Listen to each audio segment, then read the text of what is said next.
Welcome back to From Wreck to Remarkable. Today we're talking about one of my absolute favorite topics in property refurbishment, permitted development rights. This is where you can save yourself months of time, thousands of pounds, and a whole lot of stress. But it's also an area where a lot of people get caught out because the rules are more complex than they first appear. Let me start by telling you about a project that perfectly demonstrates the power of understanding permitted development rights. I worked with a guy called James in Leeds. He'd bought a 3-bed, semi-detached house with the intention of extending it to create a 4-bed. His initial plan was to build a 2-story side extension. He spoke to an architect who quoted him for the design work and told him he'd need to apply for planning permission. The architect estimated the planning process would take 3 to 4 months, cost about £2,000 in fees and drawings, and there was no guarantee of approval. James came to me before he committed to that route, and we sat down and looked at his options. After reviewing his property and the local planning policies, we realized he could achieve almost the same result using a combination of permitted development rights, a single-story rear extension and a loft conversion with rear dormers. No planning permission needed. He could start work as soon as he had building regulation approval, which took 3 weeks. He saved £2,000 in planning fees, 4 months of waiting, and the risk of refusal. That's the power of understanding permitted development rights. So, what exactly are permitted development rights? Permitted development rights are a national grant of planning permission that allow you to carry out certain types of work without needing to apply for planning permission. They were introduced to allow householders to improve and extend their homes without the time and expense of a planning application, as long as the work meets certain limits and conditions. The key phrase there is, as long as the work meets certain limits and conditions. This is where people get into trouble. They hear that they don't need planning permission, and they assume that means they can do whatever they want. Not true.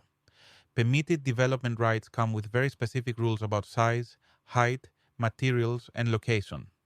If you breach any of those rules, even by a tiny amount, you lose the permitted development right, and you need planning permission. Let's go through the most common types of the permitted development rights that apply to house refurbishments. First up, single-story rear extensions. This is probably the most commonly used permitted development right.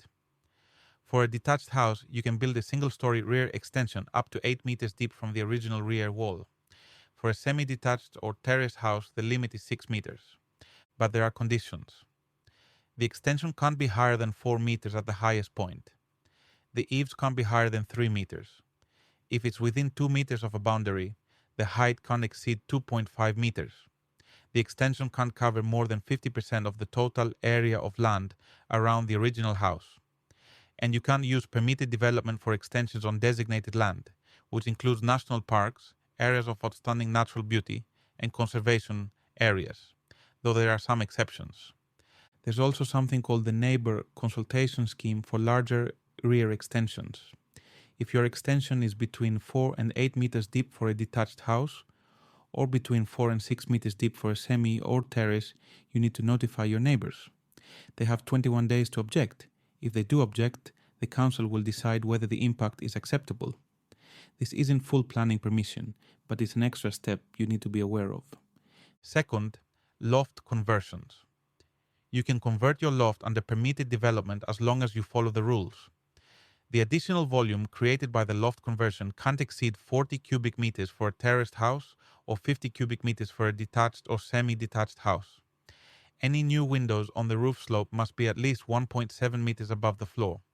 Dormer windows are allowed on the rear roof slope but not on the front or side unless they're not visible from the street. The highest part of the roof can't be higher than the existing roof, and materials must be similar in appearance to the existing house. Loft conversions are brilliant for adding space and value, and the fact that you can often do them under permitted development makes them even more attractive. Third, outbuildings. This includes sheds, garages, garden offices, and summer houses.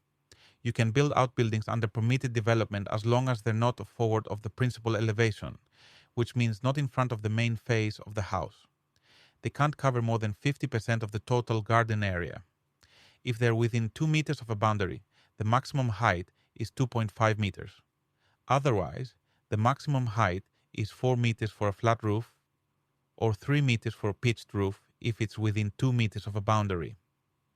Outbuildings can be used as separate living accommodation, so you can't build a granny annex or a separate dwelling under permitted development. But you can build a garden office, a gym, a studio, or a storage building. Fourth, porches. You can add a porch under permitted development as long as the ground floor area doesn't exceed 3 square meters. No part is higher than 3 meters above ground level, and no part is within 2 meters of a boundary with a highway. Fifth, roof alterations.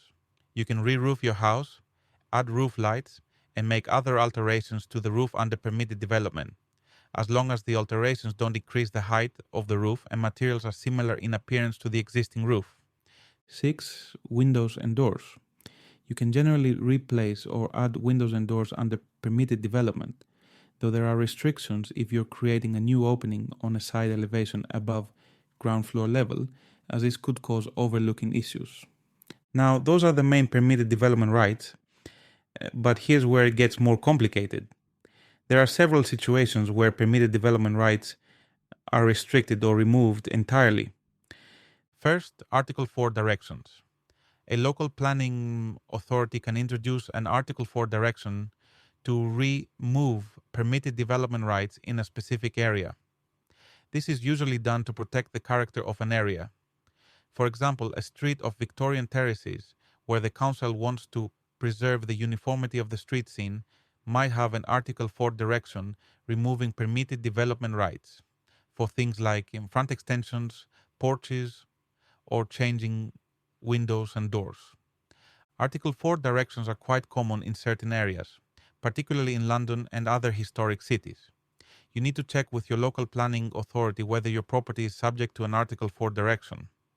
Second, conservation areas. If your property is in a conservation area, some of your permitted development rights are restricted. For example, you can't add dormer windows on any roof slope. You can't clad the exterior walls, and the size limits for extensions and outbuildings are more restrictive. Third, listed buildings. If your property is a listed building, you have virtually no permitted development rights. Almost any alteration, internal or external, requires listed building consent, which is a separate process from planning permission. We'll cover listed buildings in more detail in episode 7. Fourth, flats and maisonettes. If you live in a flat or maisonette, you have very limited permitted development rights. You generally can't extend or alter the external appearance of the building without planning permission. Fifth, previous extensions. If previous owners have already used permitted development rights to extend the property, that reduces what you can do. The limits are based on the original house, which means the house as it was first built or as it stood in 1948, whichever is later. So if someone has already built a rear extension under permitted development, you need to factor that into your calculations. So how do you check your permitted development rights? The first step is to check your local council's planning portal. Most councils have an online planning register where you can search for your property and see if there are any planning applications, Article 4 directions, or other restrictions. You can also use the government's planning portal website, which has a really useful interactive house tool. You can select the type of work you want to do, answer some questions about your property, and it will tell you whether you need planning permission or whether it falls under permitted development. If you're still not sure, you can apply for a lawful development certificate. This is a formal application to the council asking them to confirm that your proposed work is lawful under permitted development. It costs money, usually a few £100, but it gives you certainty. If the council issues the certificate, you have written confirmation that you don't need planning permission. This can be really valuable, especially if you're doing a large project or if there's any ambiguity. Let me give you a real-world example of how permitted development rights can be used strategically. I worked with a couple, Sarah and Mike, in Oxford. They had a small 3-bed semi-detached house and they wanted to add a bedroom and a larger kitchen. Their initial thought was a 2-story rear extension, which would have required planning permission. Now, we looked at their options and came up with a different approach. We used permitted development to build a single-story rear extension, 6 meters deep, which gave them the larger kitchen and a utility room.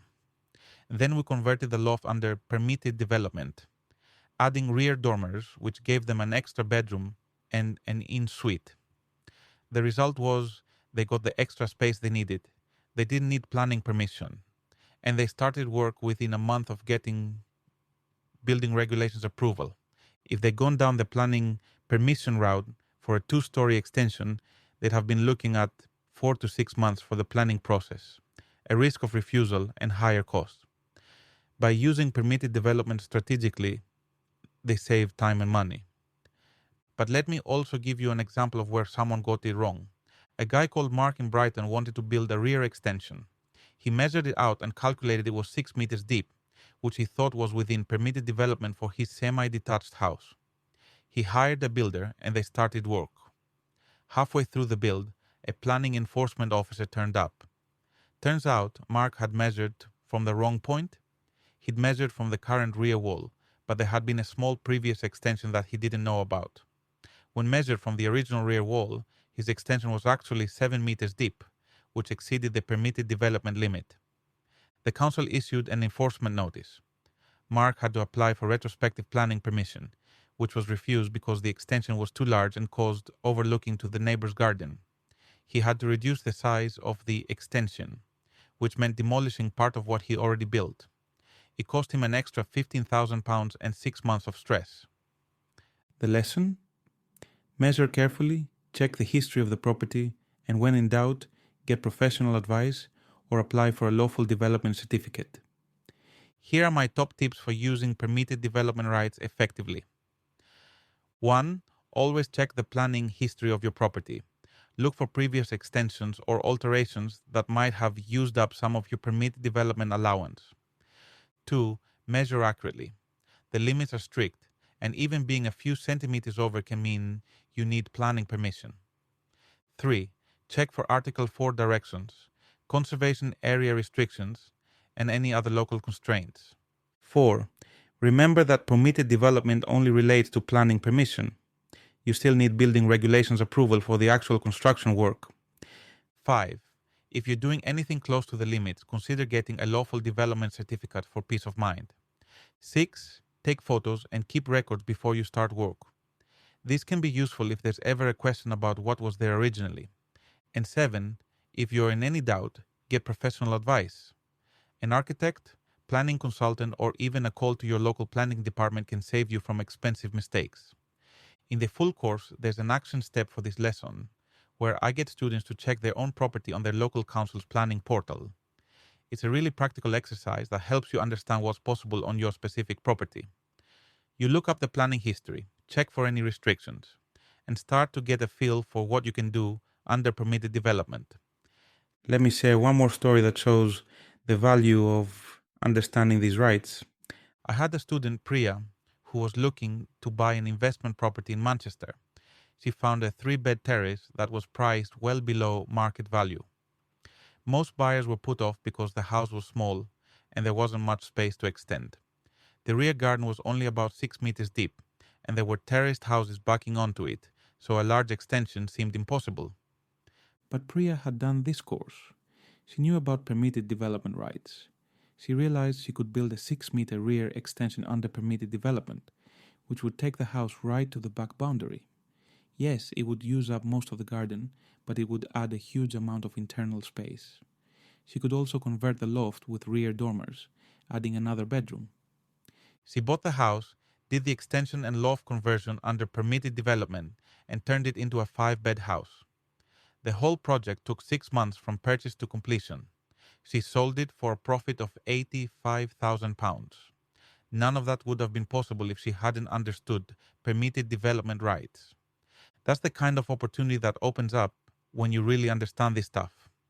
So, to recap, permitted development rights allow you to carry out certain types of work without planning permission, as long as you meet specific limits and conditions. The most common rights relate to rear extensions, loft conversions, and outbuildings.